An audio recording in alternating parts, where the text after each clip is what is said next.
Auzubillahi bismillah inna waliyallah wa ma tawfiq illa billah. Asalaamaaleykum wa rahmatullah mbokki jullit yi mbokki taalibe yi ginnaaw ban sant yàlla julli seen tamit sant Sëriñ Tuubaa seen yaakaar tey ak ëllëg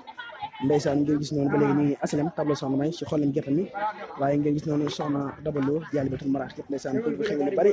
ngir indi li nga xamante ni moo di mbokki taalibe yi xamante ni ñoo ne ci xidma gi waaye ñu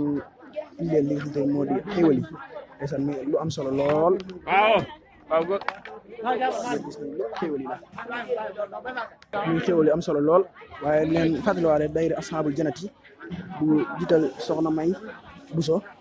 toogoon xéwal yi bëree bëri jël seen jëwriñ suñ ngom ñëw na agsi na muy lu am solo lool ndeysaan ngir gis noonu muy plan yu bëree bëri yu bokkut mbaxal ceebu ginaar ceebu jën ak yeneen ak yeneen ak yooyu yu bëri nga xamante ne ko indi ngir di ko si xidmat borom Tuubaa bi asalem tableau soxna may fi nga xamante ni nag fi la ñuy xollee gerteem Serigne Moustapha Saliou bi